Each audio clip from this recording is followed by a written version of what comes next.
President Obama's budget proposal for 2014 includes funding for the Department of Energy to take the Paducah Gaseous Diffusion Plant back from USEC before cleanup operations begin. Bill Hughes reports. USEC's current contracts for re-enriching uranium tails end on May 31st, so the future is still unclear. But if contracts are not extended, USEC's lease of the plant would be broken so that the Department of Energy can oversee the cleanup process. Tim Eschlard, spokesman for the Portsmouth-Paducah Project Office, said in an email statement that the projected budget amount of $140 million could cover 2014 cleanup costs in Paducah if needed. Last month, the office said funding was inadequate and other sources such as the DOE would have to be found. The current schedule for decontamination and decommissioning the plant has work completed by 2019. Workers at 3 companies contracted to do work at the Paducah Gaseous Diffusion Plant have begun receiving notices that they may be laid off from work in July.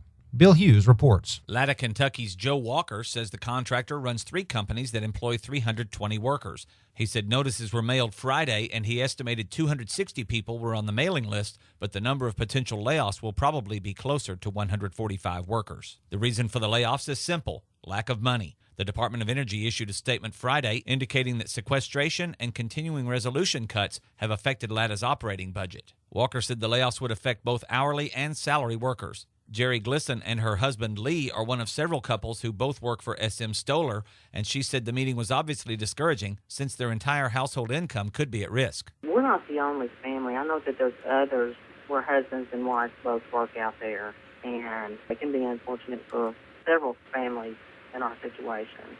She's a salary employee and Lee is hourly, so they won't know the full effect of the layoffs until Latta, Kentucky makes those decisions. I'm Bill Hughes. The United States Enrichment Corporation notified its employees at the Paducah Gaseous Diffusion Plant Friday of impending layoffs beginning in August. Candice Freeland reports. More than 1,000 people are employed at USEC. Paducah Mayor Gail Kaler says the site's permanent closure is not a done deal. I do think there are more opportunities, so I want people in this community to know that we are working very hard for them and that, this is very important to this community and we're not going down without a fight. County Judge Executive Van Newberry agrees, saying that local, state, and national leaders will continue to fight for reprocessing of uranium tails. Now that those uranium tails are of value, that they would send them off somewhere else. Those need to be recycled here to maintain jobs here. Newberry adds that local and state officials want to help employees of USEC with retraining options as much as possible. That's part of the community reuse organization type things. There are funds and things available for that, and we certainly would encourage anybody to take advantage. I'm Candice Freeland. The U.S. Department of Energy is apparently close to making a decision on the future of the Paducah Gaseous Diffusion site.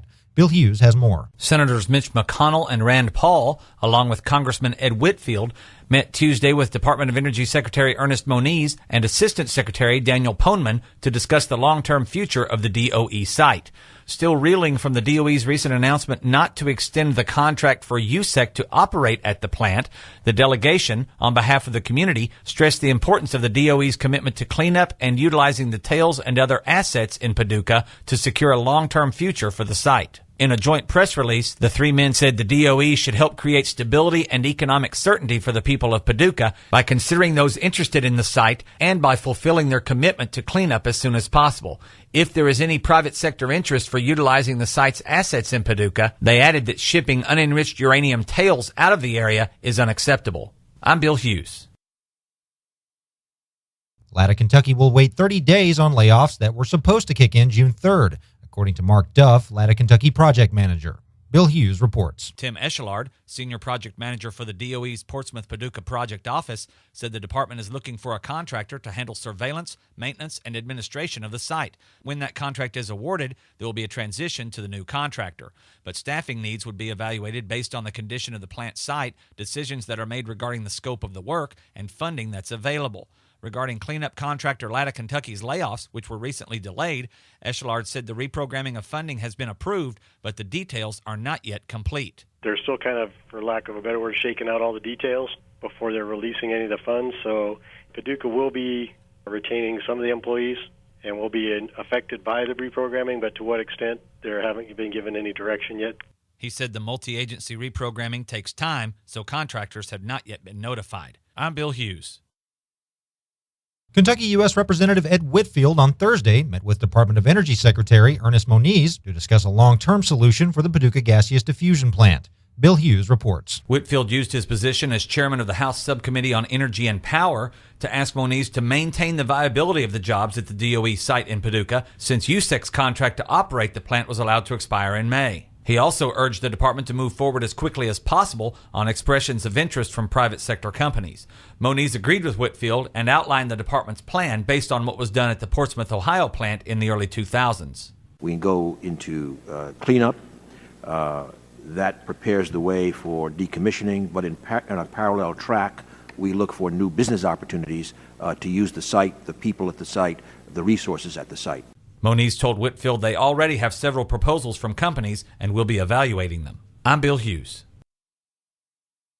Governor Steve Beshear has spoken with U.S. Secretary of Energy Ernest Moniz regarding the closing of the Paducah Gaseous Diffusion Plant.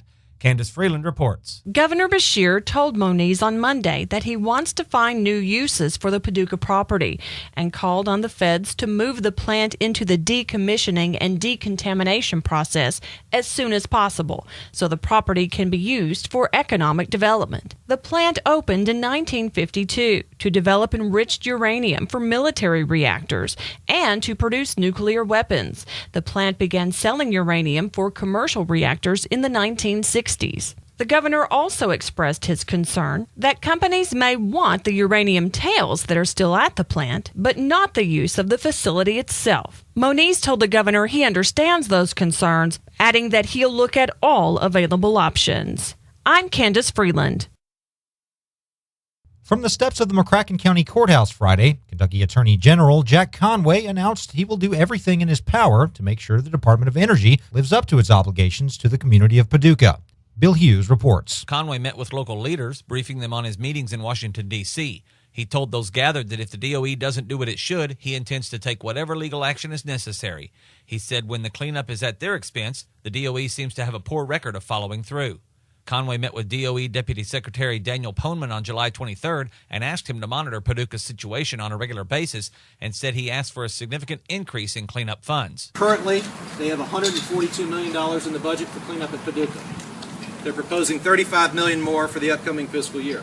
That is significant money, but it is nowhere near what is going to be necessary to get this job done. Conway said he told Poneman the Commonwealth will sue the DOE if necessary to ensure they follow through with their commitment. When asked if the DOE was dragging its feet regarding Paducah, Conway said, I think they got a lot of problems and they don't really know what to do right now. I think it's part of our job to make certain that they stay focused on this. I think if we're not speaking loudly enough and with a unified voice, that we could get overlooked. I'm Bill Hughes. Workers at the Paducah Gaseous Diffusion Plant have begun receiving layoff notices. Bill Hughes reports. Workers posting on social media say that 160 employees were affected and their last day will be August 16th.